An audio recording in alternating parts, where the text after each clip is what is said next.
নমরুদ বলে, ইব্রাহিম শুনলাম তুমি নাকি আমাদের খোদাগুলোরে মারছো, তুমি নাকি কোন আল্লাহর ইবাদত করো, তুমি নাকি কোন নতুন রবের তথ্য নিয়ে আমাদের বাবেল নগরীতে আগমন করেছো।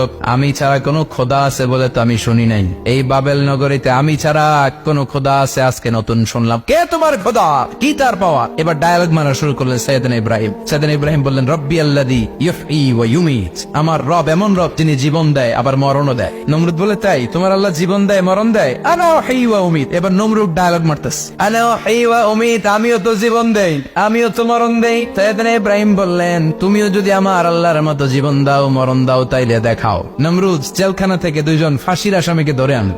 ধরে এনে একটা ধারালো ছুরি নিয়ে প্রথম আসামির পেটের ভেতরে ধা করে ছুরিটা ভরে দিয়েছে। ফিনকি দিয়ে রক্ত ছুটলো। লোকটা ছটফট ছটফট ছটফট করতে করতে দুনিয়া থেকে বিদায়। এবার পেট থেকে ছুরিটা বের করে দ্বিতীয় আসামির পেটের মধ্যে ঢুকাতে যাবে, ধা করে। In the meantime stop, ঢুকায় নাই, পেটে ঢুকাইতে যে ঢুকায় নাই। ইব্রাহিম, এই যে দেখ, তোমার সামনে প্রথম লোকটারে আমি মৃত্যু দিলাম, প্রথমটারে দিলাম মরণ, পরেরটারে দিলাম জীবন। তোমার রব যেরকম করে জীবন দেয় আর মৃত্যু দেয়, আমিও জীবন দেই আমিও মৃত্যু দেই। চিল্লায় পড়েন নাউযুবিল্লাহ। সাইয়েদনা ইব্রাহিম বিপদে পড়ে গেলেন। তাই তো, আসলেই তো প্রথম লোকটারে মৃত্যু দিল, দেয় নাই? কথা কর, ছুরি মেরে রক্ত বের করে ওর মৃত্যু দেয় নাই? পরের লোকটারও একই ভাবে মৃত্যু দিতে যে সেখান থেকে বাঁচিয়ে জীবন দিল।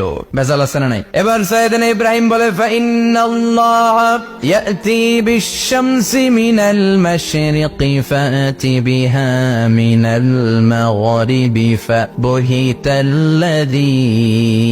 কাফার। সাইয়েদনা ইব্রাহিম বললেন, বুঝলাম তুমি আমার আল্লাহর মতো জীবন দাও, বুঝলাম তুমি আমার আল্লাহর মতো মরণ দাও, কিন্তু নমরুদ খেয়াল করে শোনো, আমার আল্লাহ প্রতিদিন সকাল বেলায় পূব আকাশ থেকে জল জলে সূর্যটা উঠায়। তোমার যদি এরকম কোন ক্ষমতা থাকে, তুমি আগামীকাল সকাল থেকে পূর্ব দিক থেকে সূর্য না উঠিয়ে পশ্চিম দিক থেকে সূর্যটা উঠাও। ফাবহিতাল্লাযী কাফার। এবার ধরা গেছে। এবার জায়গার মধ্যে ধরা, একেবারে স্টপ, লা জবাব। নমরুদের মুখে কোনো জবাব নাই। এবার নমরুদের মেজাজ নরম নাকি গরম? কথা কন। গরম মেজাজ নিয়ে কয়, হাররিকু, এটারে আগুনে জ্বালা, এটারে আগুনে ফেল। নমরুদ বুঝে নাই যে আগুনের মালিক কে। বিশাল আগুনের কুণ্ডলি পাকিয়ে সাইয়েদনা ইব্রাহিমকে আগুনের মধ্যে ফেলে দেয়া হলো। হাতের মধ্যে রশি, পায়ের মধ্যে রশি, সারা দেহের মধ্যে রশি পেঁচিয়ে আগুনের কুণ্ডলিতে ফেলে দেয়া হলো। মুহূর্তের মধ্যে আগুনের প্রজ্বলন শক্তি ওই রশিগুলোকে জ্বালিয়ে পুড়িয়ে সারখার করে দেয়, কিন্তু সাইয়েদনা ইব্রাহিমের দেহের একটা পশমও জ্বালায় না। যে রশি দিয়ে টাইট করে বাঁচছে, ওনার দেহের সাথে লাগানো টাচ করা রশি, ওই রশি জ্বলে যায়, কিন্তু সাইয়েদনা ইব্রাহিমের পশম জ্বলে না। চিল্লায় পড়েন আল্লাহু আকবার।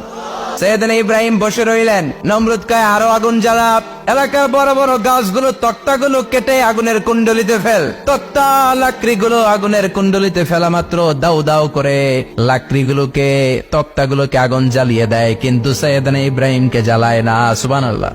আগুনের মালিক কে? ওই আল্লাহ আজও আছে না নাই? তিনি আগুনরে অর্ডার করলেন, সৃষ্টির শুরু থেকে তোকে একটা ধর্ম দিয়েছি, সব জ্বালিয়ে দেয়া, পুড়িয়ে দেয়া, আজকে কয়েকদিনের জন্য তোর ধর্মটাকে আমি স্টপ করে দিলাম। চিল্লায় পড়েন আল্লাহু আকবার। قُلْنَا يَا نَارُ كُونِي بَرْدًا وَسَلَامًا عَلَى إِبْرَاهِيمَ। আল্লাহ বললেন, আগুন খবরদার, আমার ইব্রাহিমের গায়ের যেন পশম না পুড়ে যায়, কারণ ইব্রাহিমের সন্তান হবে ইসমাইল, আর ওই ইসমাইলের বংশে আমি পাঠাবো আখিরি জামানার পয়গম্বর। ইব্রাহিমের যেন কিছু না হয়। কোন ইবারদা, ঠান্ডা হয়ে যা, কি হয়ে যা, কিন্তু এত বেশি ঠান্ডা পাবি না যাতে ইব্রাহিমের সর্দি না লেগে যায়। সুবহানাল্লাহ।